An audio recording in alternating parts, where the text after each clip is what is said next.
grave, una crisis grave, sobre todo en Puerto Príncipe, y esa es la mayor amenaza que tiene la República Dominicana, que ustedes se encuentren con 7 millones de habitantes que no tengan agua para consumir. Ni hablar de la instrucción salina, muchos de los pozos se están contaminando con un agua de por sí contaminada del mar, que está entrando por los ríos subterráneos, y entonces todo lo que significa pozos en el área de la llanura de Puerto Príncipe también sería un desastre.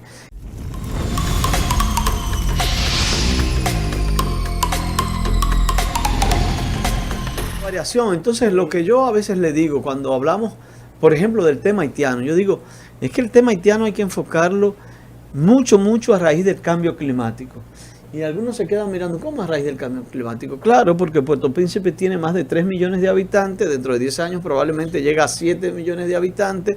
Puerto Príncipe, la capital de Haití, no tiene sistema de aguas residuales, más del 90% de las casas no tienen inodoro, no tienen lavamanos, el consumo de agua es mínimo y viene básicamente de pozos. La mayoría de esos pozos están contaminados con las letrinas, porque tampoco tienen inodoros, entonces lo que usan es letrinas. ¿Y qué está pasando? Que hay una contaminación muy fuerte del agua que se está consumiendo.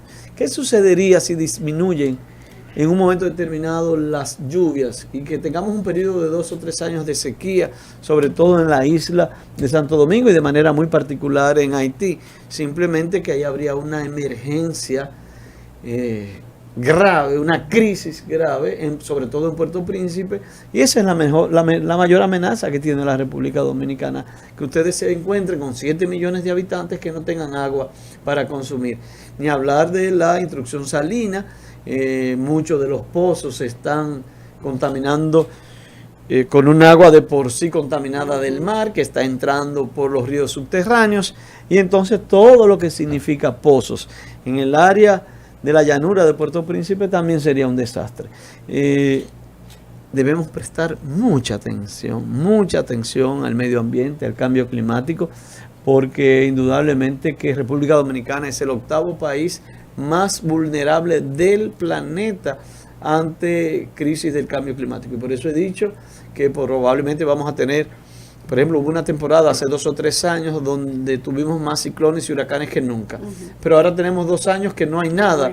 Entonces va a haber muchos vaivenes, el equilibrio se está rompiendo, y al romperse ese equilibrio podremos tener muchas sorpresas. Si desde ahora no nos preparamos, por ejemplo, a soterrar algunos cables para evitar que podamos tener pérdidas, sobre todo en las ciudades, que las personas que viven cerca de los arroyos o encima, que puedan ser movilizadas, a cuidar de los bosques, que son la principal esponja, llámese que cuando llueva retengan el agua y esas aguas no se vayan tan rápido por el río al mar, que verdaderamente las áreas protegidas sean verdaderamente protegidas. Y por eso he dicho, tenemos que continuar con el proceso de Valle Nuevo, con Sierra de Bauruco, con los Haitises, con una serie de montañas y bosques que son vitales para que República Dominicana pueda ser sostenible. Cambio climático es vital para la protección del agua y tener conciencia de ello.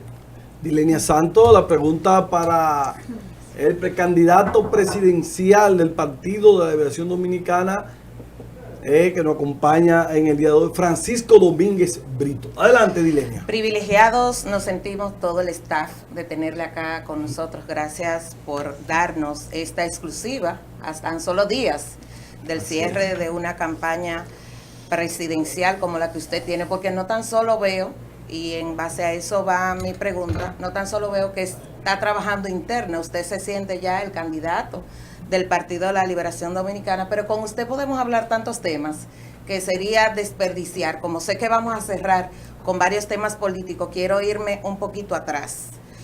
La semana pasada, si no me equivoco, comenté yo que usted fue el único, y mire, yo soy anti-PLD. No, Samuel más lleva ese PRMismo, mire, eso es más allá de la sangre. Anti-PLDista, es bueno que usted sepa, Dilenia Santos, anti-PLDista. Y usted es un privilegiado porque entiendo que usted tiene una sensibilidad que puede ofrecerle mucho a la República Dominicana. Usted fue el único que se atrevió a llamar por su nombre a aquellos que estaban desfalcando el país. Miau. Ay, ya, yo no sé de dónde viene. Entonces, me querían hacer TikTok. ¿Qué usted, cuando se viene de una familia como la que viene usted, que tengo el privilegio de saber un poquito, que en algún momento uno de mis hermanos estuvo ligado a una sobrina de su esposa y eso, un hombre con formación en valores, con formación en la iglesia, estando en un partido donde ya había tanta decepción, porque así lo sentí yo, cuando quemó la gorra, cuando le dijo miau al gato, cuando sea, ¿qué sentía ese hombre que estaba del lado de la ley, que se veía amarrado de las manos, cuando por todas partes que se decía morado, teníamos vergüenza que usted quemó esa gorra, que sintió que se le estaba quitando la fuerza a su capa? ¿Por qué? Porque usted viene de varios procesos, es un hombre de historia, es un hombre de raíces, y es un hombre que, a pesar de pasar por tantas posiciones públicas del Estado, no ha tenido esos problemas ni esos escándalos. Yo te voy a decir algo. Siempre, y el tema de revisar si la autocrítica es vital en cualquier institución o es vital en cada uno de nosotros como personas. Claro que sí, que hemos tenido errores. Pero también yo les digo mucho a nuestros dirigentes, pero también hay que sentir satisfacción. Por ejemplo, ¿cuántos años luchando por erradicar el analfabetismo? Eso se logró en los gobiernos del PLD. Las jornadas extendidas se logró en nuestro gobierno, 25.000 aulas se lograron. Nosotros el almuerzo, el desayuno escolar, más de 6.000 millones de pesos solamente anuales para los profesores, las estancias infantiles. Estamos hablando de más de 350.000 niños que de una manera u otra estuvieron ahí. El PLD fue el que creó. Domínguez? Está bien, pero ¿qué costo? Lo que te puedo decir, el orgullo de haber creado, por ejemplo, el bono luz, bono gas, el programa social de la tarjeta Solidaridad, el orgullo de haber creado la tarjeta de SENASA, el seguro familiar de salud.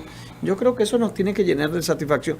Yo, por ejemplo, vi cómo el 911 ha salvado tantas vidas, y esas vidas pueden ser cualquiera de nosotros. Entonces, sí, el dirigente PLDista tiene que sentir orgullo, porque gracias a ese esfuerzo, dedicación, son muchas las vidas que se salvan con el 911. Las visitas sorpresas generaron una disminución. ¿Y eran sorpresas? Sí, de la pobreza en la República Dominicana, sobre todo en el campo. Y eso fue sumamente interesante. Nosotros logramos 7 millones de turistas solamente comparados de manera per cápita con México y con Brasil, lo que nos hizo una potencia en materia de turismo en la República Dominicana. República Dominicana fue el país de mayor inversión extranjera de todo Centroamérica y el Caribe en los últimos 10 años. Fue el país de mayor crecimiento económico, solamente superado algunas veces por Panamá. Entonces, sí, tenemos de qué sentirnos orgullosos también, y también en ese mismo orgullo reconocer que hay cosas que tal vez pudimos trabajarlas mucho mejor, pero todo el sistema, por ejemplo, de transparencia, antes de nosotros había un presidente o todos los presidentes que tenían el manejo discrecional de todos los excesos presupuestarios, pero fue el PLD que quitó eso y se le quitó al presidente de la República esa facultad. Había fondos que manejaban todos los ministerios a manera discrecional como ingresos extras presupuestarios, y eso se le quitó y se creó la cuenta única del Tesoro, la ley de contrataciones públicas, la ley de presupuesto, la ley de Contraloría, la diferenciación entre Cámara de Cuentas como tribunal de lo contencioso administrativo y a la vez auditor externo de la nación. Eso fue obra de nuestra, y bueno, me tocó a mí como senador hacer esa ley para que la Cámara de Cuentas se concentrara básicamente como auditor externo, el fortalecimiento de la Contraloría de la República como auditor interno, la diferenciación entre uno y otro. Yo pienso que es mucho el legado del PLD, es enorme el legado del PLD, y podemos discutirlo en cualquier área de la esfera pública. Y les digo a los PLDistas, levantemos la cabeza con orgullo. Nosotros somos un partido de hombres y mujeres que ha hecho mucho, que ha hecho tanto, que ha transformado la República Dominicana. Eso nunca se podrá borrar, absolutamente nunca, por más que suceda uno o dos casos. Y te voy a ser honesto también. El presidente Abinader tiene grandes retos con el tema de la corrupción. Aquí cada mes sucede un escándalo. Lo que nosotros vimos de empresas fantasmas, por ejemplo, en el Ministerio de Educación, que tenían contrataciones de más de 1.000 millones de pesos y los dueños eran un chofer, que cuando le preguntan al chofer que si él sabía de eso, él decía que él no sabía. Realmente a mí me duele porque son los fondos públicos. Cuando yo veo que todavía no hemos sido capaces de que en 2 años posterior a la pandemia nuestros niños de escuelas públicas no puedan tener clases 5 días a la semana, y sobre todo, y mucho menos en la jornada extendida, porque van lunes, miércoles y viernes,